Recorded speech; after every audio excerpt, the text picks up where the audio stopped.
The following is a project of our nonprofit newsroom. Support Midcoast Morning and local community-centered journalism today by signing up to be a monthly sustaining donor at chly.ca/donate. It doesn't take much money to support local news. Hello and welcome to Midcoast Morning. I'm Joe Pugh. A labor dispute that's been impacting ports in Nanaimo and across the province is headed to binding arbitration. Federal Labour Minister Steven MacKinnon ordered the move Tuesday, directing the Canada Industrial Relations Board to order that all operations and duties at the ports resume and to assist the parties to settle their collective agreements by imposing final and binding arbitration. Foremen at BC's ports have been locked out since November 4th. That lockout came after the union representing them had delivered a 72-hour strike notice for what it called limited job action, including an overtime ban and refusal to implement tech change. To better understand the dispute and what's led to this intervention to resolve it, I spoke with Peter Hall. My name is Peter Hall. I'm a professor of urban studies at Simon Fraser University in Vancouver, and most of my research has focused on ports and the relationship between ports and cities, which obviously has a lot of physical and land use type dimensions, but it also has a lot of important governance and employment type of implications. So where do you think we need to begin for people to understand this dispute that's been impacting ports in BC? Sure. So the current dispute is specifically between an association of multiple employers and one of the locals, the local that has the foremen for port operations. There are other locals within the International Longshore Warehouse Union that are responsible for providing workers at terminals across the whole province. You know, there are specializations within that. For instance, grain terminals are different from other terminals, and so on. So it's a union with many locals. And what is important to know about the foreman's local is that that's the local that provides the foremen all across the province, whereas there are locals for specific areas, like there's a local for the island, and there's a local for Prince Rupert, and there's a local for Vancouver, and there's a local for the Fraser River. So different kind of locals. And the specific dispute is between the foremen and the Employers Association. It has a lot to do with automation and technology, and that was also part of the dispute, recent disputes between the other locals and the Employers Association. How is automation going to proceed in the port industry? What new technologies are going to be introduced? What implications is that going to have for the work? And can you break down how we got to this, maybe this escalation in the last couple of weeks that's thrust this into the headlines and that's ultimately resulted in the parties being sent to binding arbitration? Yeah, I mean, without having been at the table and knowing precisely what was being said and by whom, it's one of these things where there's clearly an underlying disagreement and an underlying inability to get to an agreement. There was an earlier round of this. People may recall from the summer when early in the fall, I guess, when the foremen were proposing to strike just one terminal. And that was one specific terminal over a container terminal over this technology automation issue, and perhaps there were other issues there as well. I'm not sure. They were proposing to strike just one terminal, and they got told that because of this multi-employer nature of the longshore industry, they couldn't just strike one specific terminal. They either had to strike everyone or they could strike no one. So when the talks were breaking down again, the longshoremen were starting to talk about having a strike for all the employers, and then in response, the Employer Association said, if that's now something that's likely to happen, we're going to lock you out prospectively, and that then happened. So with the prospect of no resolution at the table, At the bargaining table, the federal government today decided to order everyone back to work. So what exactly is the impact of this lockout on ports and on society? A lot of sources have used the phrase that this was disrupting $800 million a day in trade, but what does that actually mean? Yeah. Yeah. So this is one of the things that we often hear when there's a disruption to supply chains. We know that a disruption to a supply chain is costly. We know that it's inconvenient, but supply chains are also very flexible. They are designed to deal with disruptions caused by nature. So, a very heavy snowfall in the Fraser Canyon can disrupt the supply chain. A big storm can disrupt the supply chain. We know that supply chains in the short run are adaptable. And we also know that in the very long run, they're adaptable because if you're not getting your goods through Vancouver, you might decide eventually to create a supply chain through Los Angeles. But you can adjust in the short run and you can adjust in the very long run. I tend to be a bit skeptical of these claims that there's $800 million a day going through the port, and therefore that is the scale of the impact. It doesn't really work like that. If I've got a container of hockey sticks coming and it has to wait a day, or it even has to wait 5 days, I'm still going to sell those hockey sticks. The costs of the disruption are really difficult to really estimate in any kind of meaningful way. It also really does depend what time of year it is. If it's the harvest season in the prairies and a lot of grain needs to be exported, if that stuff doesn't get exported, at some point it's going to spoil. Or if you've got a load of apples from the Okanagan and you need to export them, at some point they're going to spoil if you don't export them. So those kind of costs can be real and can be significant, and other kinds of disruptions are just merely inconvenient. And so it's really difficult to draw a picture of what the impact is. I've heard a lot of people in the press say that there are businesses that are having their Christmas supplies disrupted. I would say that I would take that with a pinch of salt. It's already the second week of November. If you don't already have the goods on the shelf for Christmas, you're probably not really running your business very effectively. But there, of course, is going to be someone who desperately needs another shipment of this year's hot toy because toys are only hot for 1 or 2 years, and so I don't want to say there's no impact. Of course, there's an impact, but to just say it's $800 million a day, and therefore the strike or the lockout is costing us $800 million a day. That's not a very helpful way to think about the type of impact that comes with a supply chain blockage. I'm wondering if you can also help me with how we should think about what actually happened to make this into the kind of big issue where binding arbitration is being imposed. So would it be a fair understanding to say these parties have been working on trying to negotiate a deal for quite some time and unable to reach that agreement?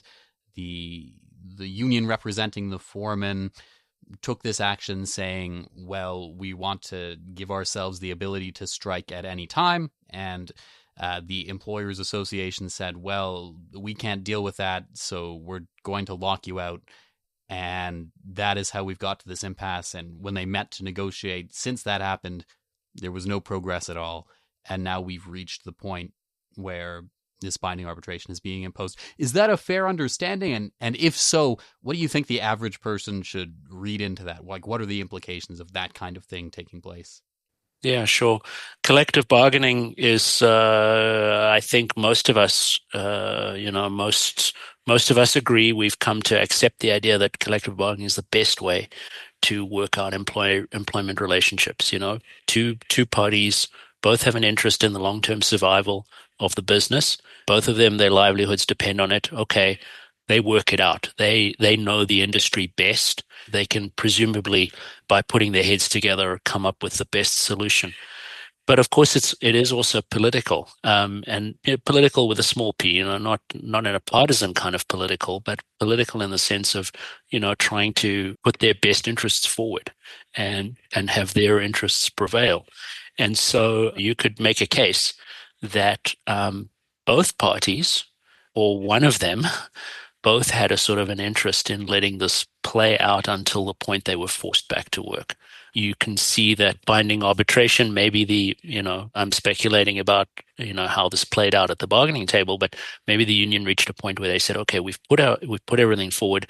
We don't think we're going to get everything, but probably the best way we can get to this is through some arbitrator. On the employer side, you can imagine them saying to themselves, well, what's really disruptive is an unexpected strike, because it does cause chaos when suddenly, one morning the ship you expect it to arrive and be unloaded, and suddenly at 10 to 8 you have to say to the ship, sorry, we can't unload you and we don't know when we're going to be able to do it. And so you can imagine them saying, well, we would rather have an orderly shutdown, which is what a lockout allows them to do, or them saying, well, okay, we'd rather have the federal government come in and keep this open. So in that sense, you can see how both parties might have come to the conclusion that if they pushed this far enough, it was in their interests to have the federal government say, okay, sorry, we've got to keep this open. So it is political, it is strategic. They are, both of them are trying to get their message out to have public support for what they're trying to do. And I guess the maybe the takeaway for your listeners is we should expect some of that, because these are people trying to look after their best interests. So what are some of the things that they couldn't agree on as it's maybe being presented in the press? Mm-hmm. My takeaways, correct me if I'm wrong, please, are that the Employers Association has said we'll give you a really competitive wage increase, something around 19.5% over 4 years, whereas the union has come back and said, okay, but you haven't actually addressed the things we're worried about, like automation and staffing levels. Yeah. So I think that's exactly right. The underlying issue is the impact of automation and of all sorts of technological changes on the current workforce. That's a real issue. So, does the current workforce have the right skills to be successful in that new sort of work environment? It's an issue for the sort of the future workers. Who will be the future workers? It's an issue about how that technology is implemented. So, what is the way that changes are going to be made? Is that going to be done in a way that is perceived to be, fair and so on, or is it going to be perceived to be imposed? How quickly, these kinds of things. So, absolutely, I do think that one of the key underlying issues has been and continues to be this question of technical change. And a bit of history is important here. The International Longshore Warehouse Union is in Canada is affiliated with the International Longshore Warehouse Union in the United States, and unlike the port unions on the east coast of North America, the longshore unions on the west coast have for it's 60 years now have had a perspective which says technical change is okay, and in compensation for that, we have good pensions and good protections for the members. That's been a long-standing kind of position, and it really it was forged in the years leading up to containerization. So before there was containerization, there was a lot of other mechanization in the port industry, and they came to that agreement. And arguably, it was one of the things that allowed containerization to be implemented on the west coast of North America pretty early and relatively successfully. And I think what we're facing now is that the new kinds of technologies, and particularly things around automation, robotization, just to give one example, one kind of job on a marine terminal is driving containers around, repositioning containers on the docks. Well, there are terminals where that's now done with robots. So it's not clear to me that the current agreement and the ways that technical change and automation have worked, and they have worked, but the way they've worked up until now it might not be the right model for the future. It's certainly leaving a lot of people in the industry very uncertain. And it's not only employees who are uncertain. This is also an important point. Different firms, different terminal operating firms, different shipping companies, they're also trying to work out which technology to use. And so this comes back to the this point about having a multi-employer environment. If different employers are trying to use different technologies, but they're all employing from the same group, that introduces its own set of tensions and uncertainty, and difficulty. So we, it's a very difficult time for both the people working in the industry as well as the people who are making decisions about what operations and what investments to make. And I think that is probably the key underlying source of the tensions that we've seen, not just in this dispute, but also in recent port contract negotiations. Midcoast Morning is made possible by the Community Radio Fund of Canada and generous listeners like you. Support and grow our nonprofit newsroom project today at chly.ca/donate with a monthly or one-time donation. With your support, we can expand Midcoast Morning from 2 to 3 original programs per week to cover local news, current affairs, and arts and culture. Today on the program, we're exploring a labor dispute that's impacted ports in Nanaimo and elsewhere in the province. On Tuesday, Federal Labor Minister Steven MacKinnon ordered the parties involved to undergo binding arbitration. I'm speaking with Peter Hall, a professor at SFU whose research area is ports. So let's say you, Peter Hall, are in charge of this binding arbitration process. What kinds of things are you going to be looking at? What kinds of things are you going to be using to make your decision in the interests of the health of this industry and the people working in it? So luckily, nobody's going to appoint me to that role, because I'm sure I won't make I'm sure I won't make everybody happy, and I might well succeed in making everybody unhappy. I would say one of the things that we perhaps should do is we should recognize that this change is coming. There is the mechanism of an industrial commission. There currently is an industrial commission looking at the bargaining process and the way that's organized. But I'm not sure that that's broad enough. I'm not sure that it's broad enough to take on these questions of technical change and automation and so on. So I would probably say, let's have a relatively short agreement to keep the ports open. And let's also create a mechanism to actually, really, really look at the underlying issues in, using a commission, using if the parties want to propose some other way to look at those issues, that'd be fine. What I probably wouldn't go for is a kind of a long-term agreement that just kicks the can down the road, because the next time this comes up, it's going to be even more difficult. So that's the kind of thing I would probably be looking for in if you were to grant me that power, Joe. I would say, working as a journalist over the last number of years, ever since the COVID pandemic, really, supply chain issues have become maybe the hand-wavy two-word thing to describe a whole bunch of nebulous ways the person the news is speaking to's world is impacted, but you can't really see them. Whereas this dispute maybe personifies some of those issues a little bit. What do you think people who aren't working in this, don't know anyone who's working in this, maybe don't feel directly impacted by it, it's just kind of vague, jargony, what do you think they need to pay attention to as far as what the issues involved are and what the impacts of it on their life and the society they live in maybe? Sure. So couple of things. First one is a supply chain disruption you're absolutely right to call it hand wavy, because there's so many things that can go into a supply chain disruption.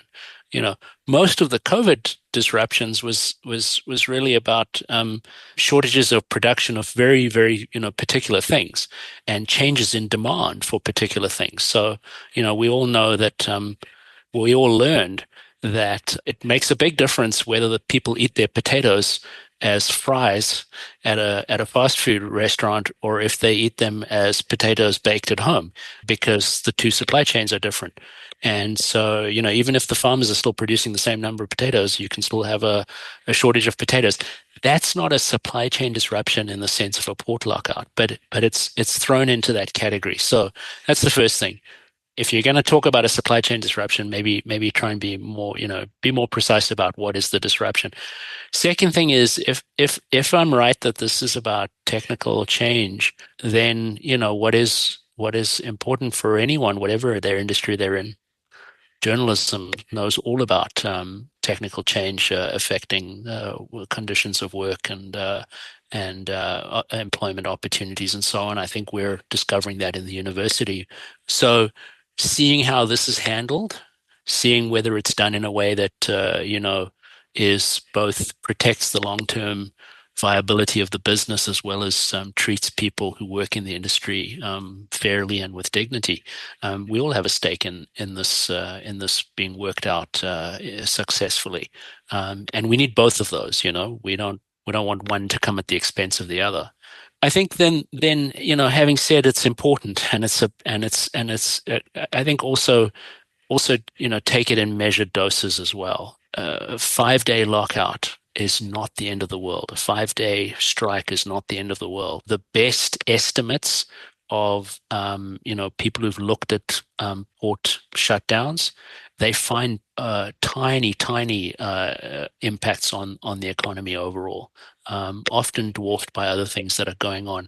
And that's because even though a disruption is inconvenient, and a disruption, if it hits your goods at the wrong time, it can be devastating to an individual or to a particular business.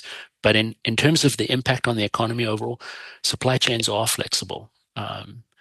People can wait an extra week longer for their hockey stick. The grain needs to move, but it doesn't lose its value until it sprouts. So those are the three things off the top of my head, I'd say are things to think about when all the hand waving's going on. Peter Hall is a professor of urban studies at Simon Fraser University in Vancouver. Tuesday, I also spoke with Nanaimo Ladysmith MP Lisa Marie Barron. So I went down to the picket lines to speak with the workers who were impacted. And, they were willing and able to, they wanted to get back to work. They were eager to get back to work.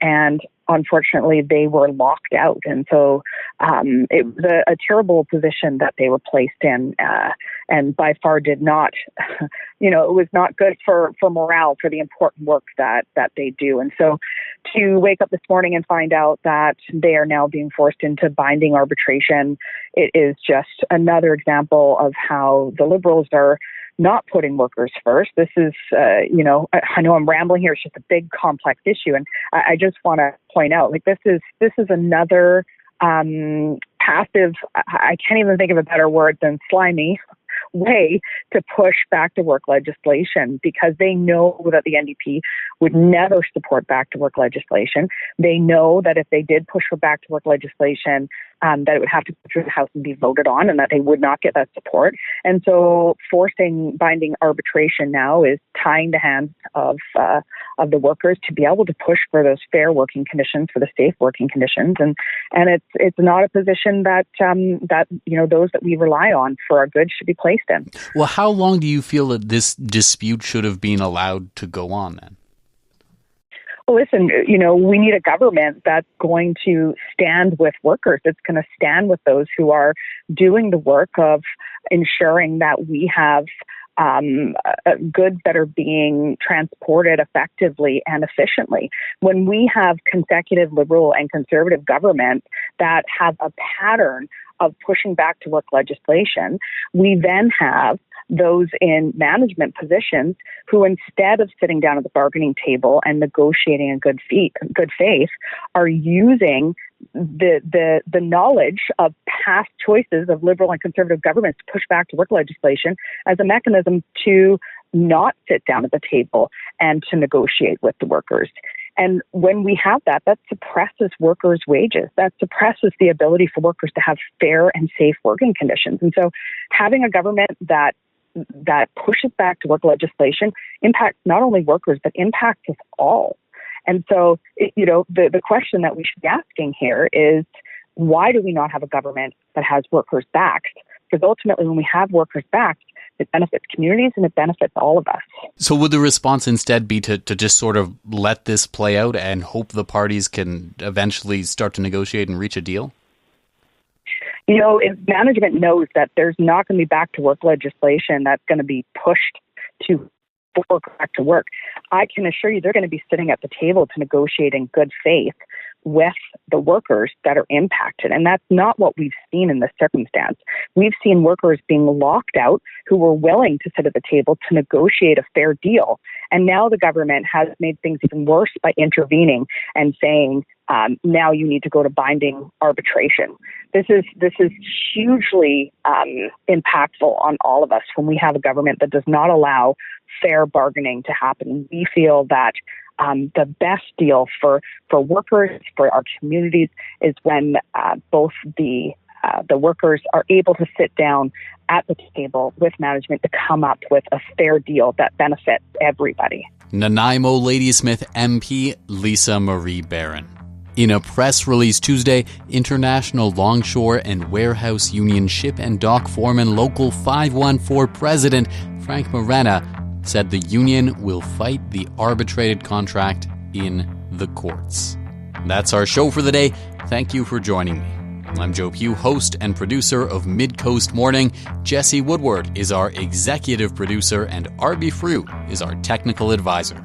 You can sign up for CHLY's newsletter at chly.ca/subscribe for updates from our nonprofit newsroom and more. Our theme song is First One by local Nanaimo band Waste Management. If you have a story you'd like us to cover, email us at news@chly.ca. That's all for now. I'll talk to you on another Midcoast Morning. Midcoast Morning would not be possible without the funding of the Community Radio Fund of Canada's Radio Meters program and listeners like you.